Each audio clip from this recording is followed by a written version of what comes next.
बोलो भागवत भगवान की जय। श्रीमद् भागवत महापुराण प्रथम स्कंद दूसरा अध्याय। भगवत कथा भगवत भक्ति का महात्म।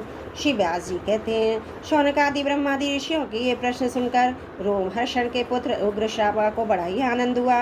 उन्होंने ऋषियों के इस मंगलमय प्रश्न का अभिनंदन करने का आरंभ किया। सूत जी ने कहा, जिस समय श्री सुखदेव जी का यज्ञोपवीत संस्कार भी नहीं हुआ था, सुतराम लौकिक वैदिक कर्मों के अनुष्ठान का अवसर भी नहीं आया था, उन्हें अकेले ही संन्यास लेने के उद्देश्य से जाते देखकर उनके पिता व्यास जी विरह से कातर होकर पुकारने लगे, बेटा बेटा। उस समय तन्मय होने के कारण श्री सुखदेव जी की ओर से वृक्षों ने उत्तर दिया, ऐसे सबके हृदय में विराजमान श्री सुखदेव जी मुनि को मैं नमस्कार करता हूँ। यह श्रीमद् भागवत अत्यंत गोपनीय रसमात्मक पुराण है। यह भगवत स्वरूप का अनुभव कराने वाला और समस्त वेदों का सार है। संसार में फंसे हुए जो लोग इस घोर अज्ञान अंधकार से पार जाना चाहते हैं, उनके लिए आध्यात्मिक तत्वों को प्रकाशित कराने वाला एक अद्वितीय दीपक है। वास्तव में उन्हीं पर करुणा करके बड़े बड़े मुनियों के आचार्य श्री सुखदेव जी ने इसका वर्णन किया। मैं उनकी शरण ग्रहण करता हूँ। मनुष्यों में सर्वश्रेष्ठ भगवान के अवतार नर नारायण ऋषियों को, सरस्वती देवी को और श्री व्यास जी को नमस्कार करके है तब संसार अंतकरण के समस्त विकारों पर विजय प्राप्त कराने वाले इस श्रीमद् भागवत महापुराण का पाठ करना चाहिए। ऋषियों, आपने संपूर्ण विश्व के कल्याण के लिए बहुत सुंदर प्रश्न किया है, क्योंकि यह प्रश्न श्री कृष्ण के संबंध में है। इससे भली माती आत्मशुद्धि हो जाती है। मनुष्यों के लिए सर्वश्रेष्ठ धर्म वही है जिससे भगवान श्री कृष्ण में भक्ति हो। भक्ति भी ऐसी जिसमें किसी प्रकार की कामना न हो, ना तो नित्य निरंतर बनी रहे। ऐसी भक्ति से हृदय आनंद स्वरूप परमात्मा की उपलब्धि करके कृतकृत्य हो जाता है। भगवान श्री कृष्ण में भक्ति होते ही, अनन्य प्रेम से उनमें चित्त जोड़ते ही निष्काम ज्ञान और वैराग्य का आविर्भाव हो जाता है। धर्म का ठीक ठाक अनुष्ठान करने पर भी यदि मनुष्य के हृदय में भगवान की लीला कथाओं के प्रति अनुराग का उदय न हो तो वह निराशम ही श्रम है। धर्म का फल है मोक्ष। इसकी सार्थकता अर्थ प्राप्ति में नहीं है। अर्थ केवल धर्म के लिए है। भोग विलास उसका फल नहीं माना गया है। भोग विलास का फल इंद्रियों को तृप्त करना नहीं है। उसका प्रयोजन है केवल जीव निर्वाह जीवन का फल भी तत्व जिज्ञासा है। बहुत कर्म करके स्वर्ग आदि प्राप्त करना उसका फल नहीं है। तत्ववेत्ता लोग ज्ञाता और ज्ञेय के वेद से रहित अखंड अद्वितीय सच्चिदानंद स्वरूप ज्ञान को ही तत्व कहते हैं। उसी को कोई ब्रह्म, कोई परमात्मा, कोई भगवान के नाम से पुकारते हैं। श्रद्धालु मुनिजन भागवत श्रवण से प्राप्त ज्ञान वैराग्य युक्त भक्ति से अपने हृदय में उस परम तत्व परमात्मा का अनुभव करते हैं। शौनक आदि ऋषियों, यही कारण है कि अपने वर्ण तथा आश्रम के अनुसार मनुष्य जो धर्म का अनुष्ठान करते हैं उसकी पूर्ण सिद्धि इसी में है कि भगवान प्रसन्न हो। इसलिए एकाग्र मन से भक्त वत्सल भगवान का ही नित्य निरंतर श्रवण कीर्तन ध्यान आराधन करना चाहिए। कर्मों की गांठ बड़ी कड़ी है। विचारवान पुरुष भगवान के चिंतन की तलवार से उस गांठ को काट डालते हैं। तब भला ऐसा कौन मनुष्य होगा जो भगवान की लीला कथा में प्रेम न करे। शौनक आदि ऋषियों, पवित्र तीर्थों का सेवन करने से महत्व सेवा तंत्र श्रवण की इच्छा, फिर श्रद्धा, तत्पश्चात भगवत कथा में रुचि होती है। भगवान श्री कृष्ण के यश का श्रवण और कीर्तन दोनों पवित्र करने वाले हैं। वे अपनी कथा सुनाने वालों के हृदय में आकर स्थित हो जाते हैं। उनकी अशुभ वासनाओं को नष्ट कर देते हैं, क्योंकि वे संतों के नित्य सुहृद हैं। तब श्रीमद् भागवत अथवा भगवत निरंतर के सेवन से अशुभ वासनाएं नष्ट हो जाती हैं। तब पवित्र कीर्ति भगवान श्री कृष्ण के प्रति स्थायी प्रेम की प्राप्ति होती है। तब रजोगुण और तमोगुण के भाव, काम और लोभ आदि शांत हो जाते हैं और चित्त इनसे रहित होकर सत्य गुण में स्थित और निर्मल हो जाता है। इस प्रकार भगवान की प्रेममयी भक्ति से जब संसार समस्त आसक्तियां मिट जाती है, हृदय आनंद से भर जाता है, तब भगवान के तत्व का अनुभव अपने आप हो जाता है। हृदय में आत्मस्वरूप भगवान का साक्षात्कार होते ही हृदय की ग्रंथि टूट जाती है, सारे संदेह मिट जाते हैं, कर्म बंधन क्षीण हो जाता है। इसी से बुद्धिमान लोग नित्य निरंतर बड़े आनंद से भगवान श्री कृष्ण के प्रति प्रेम भक्ति करते हैं, जिसमें आत्म प्रसाद की प्राप्ति होती है। प्रकृति के तीन गुण हैं, सतरजतम। इनको स्वीकार करके संसार की स्थिति उत्पत्ति प्रलय के लिए एक अद्वितीय भगवान की विष्णु ब्रह्मा और रुद्र ये तीन नाम ग्रहण करते हैं। फिर भी मनुष्यों का परम कल्याण है सद्गुण स्वीकार करने वाले श्री हरि से ही प्रेम करना। जैसे पृथ्वी के विकार लकड़ी की अपेक्षा बहुत श्रेष्ठ धुआं, इसमें भी श्रेष्ठ है अग्नि, क्योंकि वेद युक्त यज्ञ याग आदि के द्वारा अग्नि सदगति देने वाला है। वैसे ही तमोगुण से रजगुण श्रेष्ठ है और रजोगुण से भी सत्गुण श्रेष्ठ है, क्योंकि यह भगवान का दर्शन कराने वाला है। प्राचीन युग में महात्मा लोग अपने कल्याण के लिए विशुद्ध सत्यमय भगवान विष्णु की आराधना किया करते थे। अब भी जो लोग उनका अनुसरण करते हैं उन्होंने उन्हीं समान कल्याण भाजन होते हैं। और जो लोग इस संसार सागर से पार जाना चाहते हैं यद्यपि किसी की निंदा तो नहीं करते, ना किसी में द्वेष ही देखते हैं। फिर भी घोर रूप वाले तमोगुणी रजोगुणी भैरव आदि भूतपतियों की उपासना न करके सतगुणी विष्णु भगवान और उनके अंश कला स्वरूपों का ही भजन करते हैं। परंतु जिसका स्वभाव रजोगुणी अथवा तमोगुणी है, वे धन ऐश्वर्य और संतान की कामना से भूत पितर और प्रजातियों की उपासना करते हैं, क्योंकि इन लोगों का स्वभाव उन भूत आदि से मिलता जुलता होता है। वेदों का तात्पर्य श्री कृष्ण में ही है, यज्ञों के उद्देश्य श्री कृष्ण ही है, योग श्री कृष्ण के लिए ही किए जाते हैं और समस्त कर्मों की परिसमाप्ति भी श्री कृष्ण में ही है। ज्ञान से ब्रह्म स्वरूप श्री कृष्ण की ही प्राप्ति होती है। तपस्या श्री कृष्ण की प्रसन्नता के लिए की जाती है, श्री कृष्ण के लिए ही धर्मों का अनुष्ठान होता है।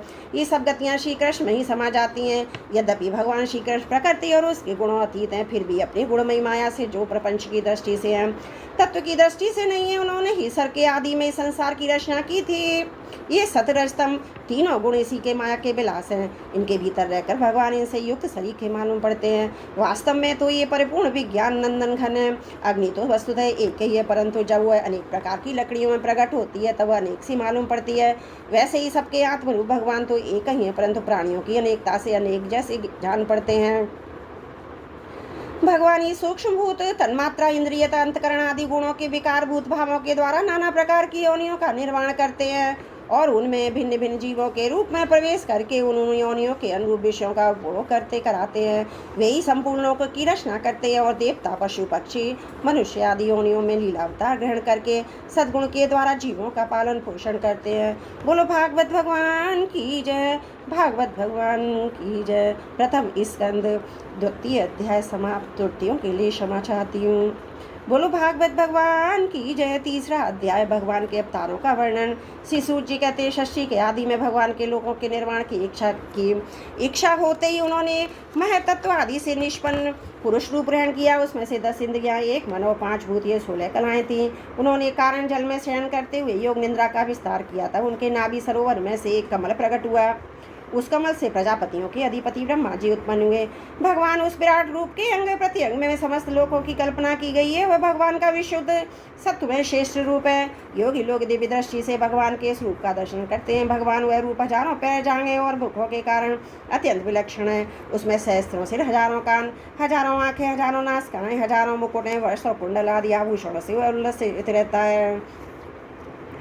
भगवान यही पुरुष रूप जिसे नारायण कहते हैं। अनेक अवतारों का अक्षय कोश है, इसी से सारे अवतार प्रकट होते हैं। इस रूप के छोटे से छोटे अंश से देवता पशु पक्षी और मनुष्य आदि योनियों की सृष्टि होती है। उन्हीं प्रभु ने पहले कुमार सर्ग में सनक, सनंदन, सनातन और सनत कुमार इन 4 ब्राह्मणों के रूप में अवतरण करके अत्यंत कठिन अखंड ब्रह्मचर्य का पालन किया। दूसरी बार इस संसार के कल्याण के लिए समस्त यज्ञों के स्वामी उन भगवान ने ही रसातल में कही हुई पृथ्वी को निकाल लाने के लिए विचार से सूकर रूप ग्रहण किया।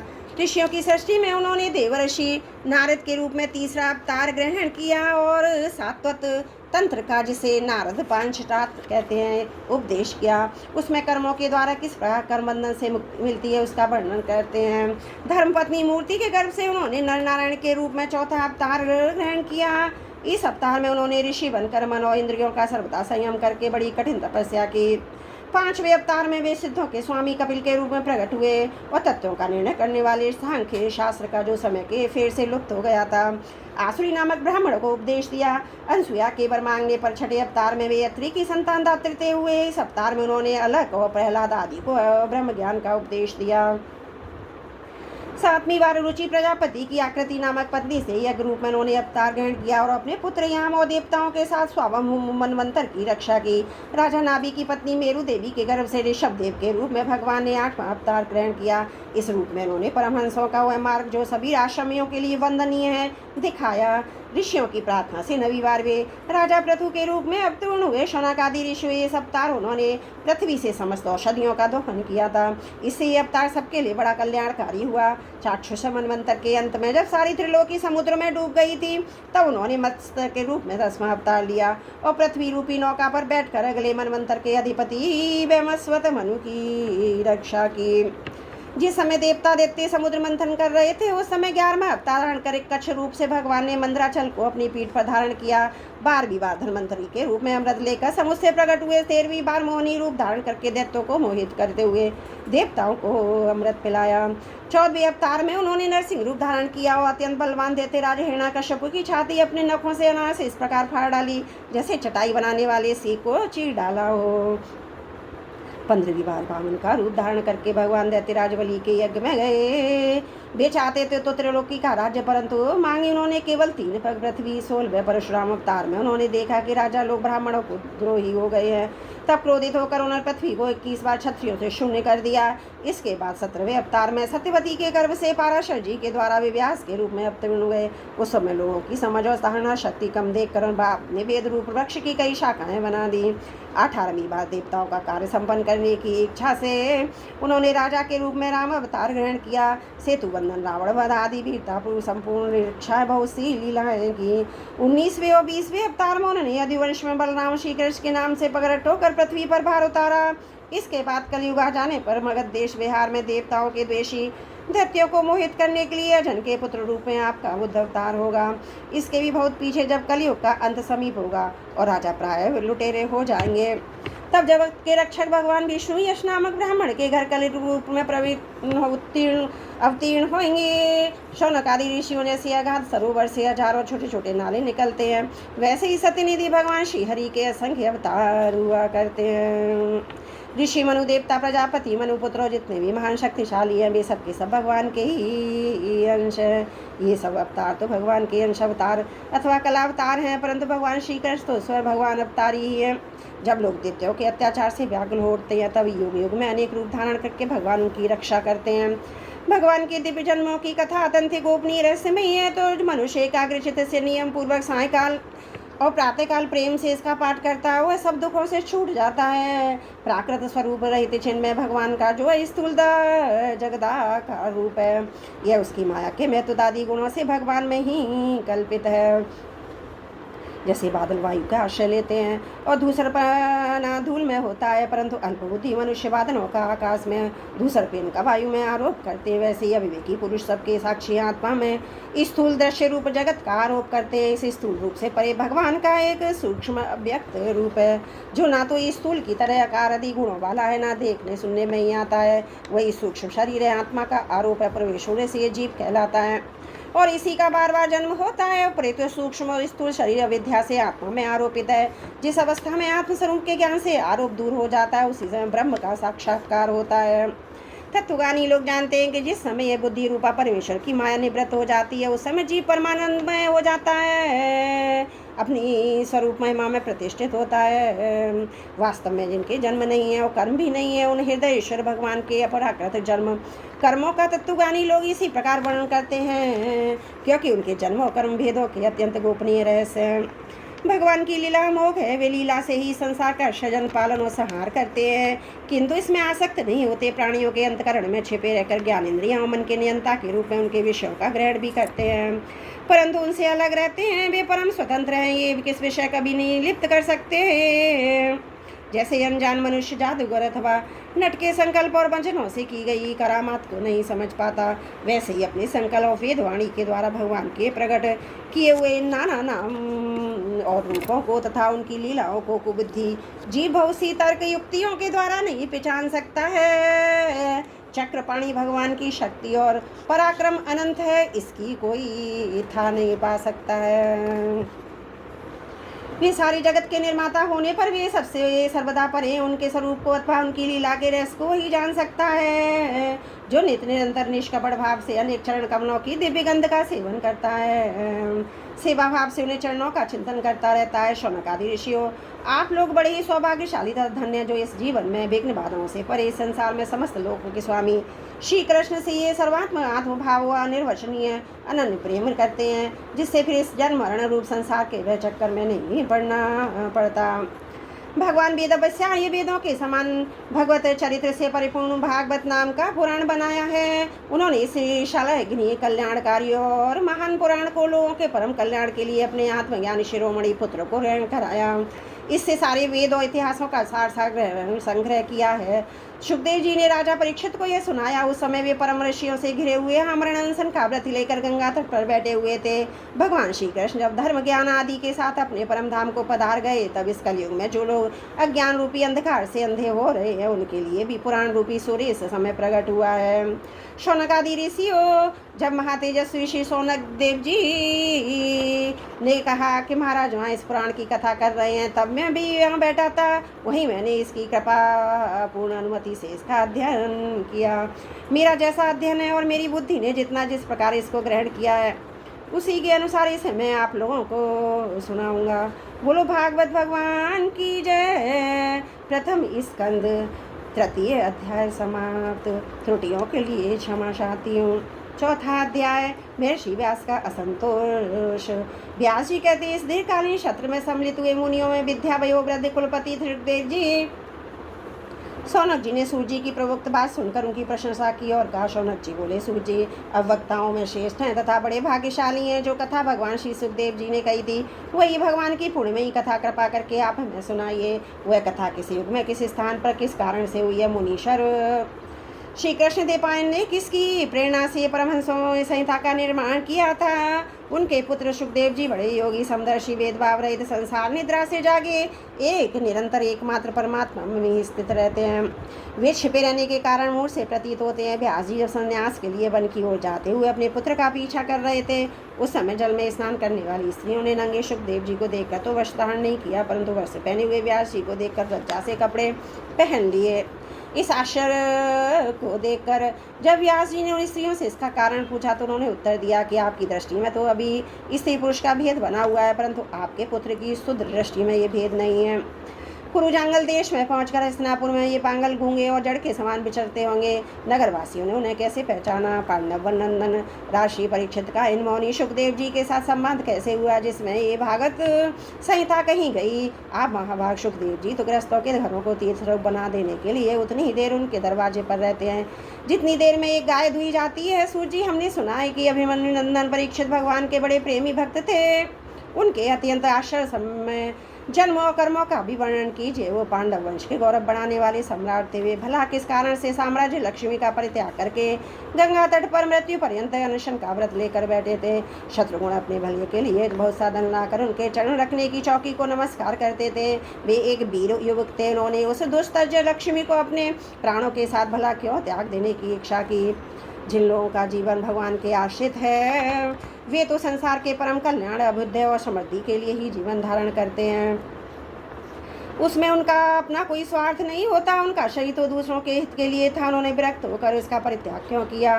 वेदवाणी को छोड़कर अन्य समस्त शास्त्रों के पास आप पारदर्शी विद्वान हैं सूर्य जी, इसलिए इस समय जो कुछ हमने आपसे पूछा है वह सब आपके कृपा के हमें कहिए। सूर्य जी ने कहा, इस वर्तमान क्षत्रयुगी तीसरे युग द्वापर युग में महर्षि मार्शल के द्वारा वसु कन्या सतवती गर्भ से भगवान के कलावतार योगराज व्यास जी का जन्म हुआ। एक दिन वे सूर्योदय के समय सरस्वती के पवित्र जल में स्नान करके एकांत पवित्र स्थान पर बैठे हुए थे। महर्षि भूत भविष्य को जानते थे। उनकी दृष्टि अचूक थी। उन्होंने देखा कि जिसको लोग जान नहीं पाते। ऐसे समय के फेर से प्रत्येक युग में धर्म संस्कारता और प्रभाव से भौतिक वस्तुओं की भी शक्ति का ह्रास होता रहता है। संसार के लोग श्रद्धाहीन और शक्ति रहित हो जाते हैं। उनकी बुद्धि कर्तव्य का ठीक ठाक निर्णय नहीं कर पाती। आयु भी कम हो जाती है। लोगों की इस भागहीनता को देखकर उन ईश्वर ने अपनी दिव्य दृष्टि से समस्त वर्णों आश्रमों का हित कैसे हो, इस पर विचार किया है। उन्होंने सोचा कि वेदोक्त चातुर्होत्र कर्म लोगों का हृदय शुद्ध करने वाला। इस दृष्टि से यज्ञों का विस्तार करने के लिए इन्होंने एक ही वेद के 4 कर दिए। व्यास जी के द्वारा ऋग यजु साम अथर्व इन 4 वेदों का उद्धार पृथक्करण हुआ। इतिहास और पुराणों को 5वां वेद कहा जाता है। उनमें से ऋग्वेद के पहले साम के गान के विद्वान जैमिनी और यजुर्वेद के एकमात्र स्नातक वैशंपायन हुए। अथर्ववेद में प्रवीण और तरुण नंदन मनसुमंतु मुनि इतिहास पुराणों के स्नातक मेरे पिता रोमहर्षण थे। इन पूर्वोक्त ऋषियों ने अपनी अपनी शाख को भी उनके भागों में व्यक्त कर दिया। इस प्रकार शिष्य पर शिष्य उनके शिष्यों द्वारा वेदों की बहुत सी शाखाएं बन गईं। कम समझने वाले पुरुषों पर कृपा करके भगवान वेदव्यास ने इसलिए ऐसा विभाग कर दिया कि जिन लोगों को स्मरण शक्ति नहीं है वह क्रम भी एक वेदों का धारण कर सकें। स्त्री शूद्र और पतित जातीय तीनों ही वेद श्रवण के अधिकारी नहीं है, इसलिए वे कल्याणकारी शास्त्रोक्त कर्मों के आचरण में भूल कर बैठते हैं। अब उनके द्वारा उनका भी कल्याण हो जाए, यह सोचकर महामुनि व्यास जी ने बड़ी कृपा करके महाभारत इतिहास की रचना की। शौनक आदि ऋषियों, यद्यपि व्यास जी इस प्रकार अपनी पूरी शक्ति से सदा प्राणियों के कल्याण में ही लगे रहते हैं, तथापि उनके हृदय को संतोष नहीं हुआ, उनका मन और खिन्न हो गया। सरस्वती नदी के पवित्र तट पर एकांत में बैठकर धर्मवेत्ता व्यास जी मन में विचार करते हुए इस प्रकार कहने लगे, मैंने तो निष्कपट भाव से ब्रह्मचर्य आदि से व्रतों का पालन करते हुए वेद गुरुजन और अग्नियों का सम्मान किया है और उनकी आज्ञा का पालन किया है। महाभारत की रचना के बहाने मैंने वेद के अर्थ को खोल दिया है, जिसे स्त्री शूद्र आदि भी अपने अपने धर्म का ज्ञान प्राप्त कर लेते हैं। यद्यपि मैं ब्रह्म तेज से संपन्न एवं समर्थ हूँ, तथापि मेरा हृदय कुछ अपूर्ण काम सा जान पड़ता है। अवश्य अब तक मैंने भगवान को प्राप्त कराने वाले धर्मों का प्राय निरूपण नहीं किया। वे ही धर्म परमहंसों को प्रिय हैं और वे ही भगवान को भी प्रिय हैं, होना वो मेरी अपूर्णता का ही कारण है। श्री कृष्ण देव पायन व्यास इस प्रकार अपने को अपूर्ण सा मानकर जब खिन्न हो रहे थे, उसी समय पूर्वोक्त आश्रम पर देवर्षि नारद जी आ पहुँचे। उन्हें आया देख व्यास जी तुरंत खड़े हो गए।